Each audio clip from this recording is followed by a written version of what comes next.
La Bible ajoute aussi, Dieu a mis dans le cœur de l'homme la pensée de l'éternité, bien que l'homme ne puisse comprendre l'œuvre que Dieu fait du commencement jusqu'à la fin. Cela veut dire que Dieu t'a sorti de l'éternité pour te placer dans le temps. Ton esprit est éternel, avec un dessein éternel, mais Dieu l'a enfermé dans un corps limité par le temps. Autrement dit, tu es un esprit éternel emprisonné dans un corps temporaire. Et c'est là que se trouve le défi. Regardons encore ce verset. Il dit aussi que Dieu a fait quelque chose que tu ne peux pas comprendre, ce qu'il a accompli du commencement à la fin. En d'autres termes, Dieu a pris le début et la fin de ta vie. Il les a mis ensemble dans un corps, puis il t'a placé dans le temps. Ainsi, tu es venu sur la terre avec ton commencement et ta fin déjà en toi. C'est très important. Cela signifie que ton avenir n'est pas devant toi.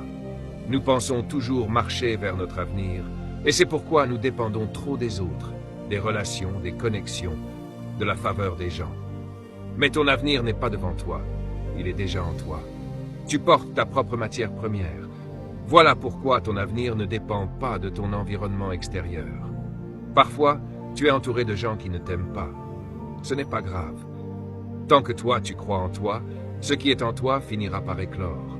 Note ceci, la valeur de la vie ne réside pas dans sa durée, mais dans sa donation. Tu n'es pas important parce que tu vis longtemps, mais parce que tu vis efficacement. La plupart des gens s'inquiètent plus de vieillir que d'être efficaces. Pourtant, ceux qui ont marqué le monde n'ont pas vécu longtemps. Martin Luther King, John F. Kennedy. Ces personnes n'étaient pas vieilles, mais elles ont tellement bien utilisé leur temps qu'on ne peut pas les effacer de l'histoire.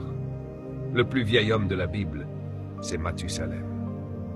Il a vécu 969 ans, et la seule chose que la Bible dit de lui, c'est « il est mort ». J'aimerais emprunter quelques-unes de ces années, mais qu'aurais-je fait de tout ce temps? Certains veulent seulement vivre longtemps. Non, ce qui compte, c'est d'être efficace. Mon défi pour toi ce soir est le suivant. Fais en sorte que ton année 2004 paraisse comme 5 années.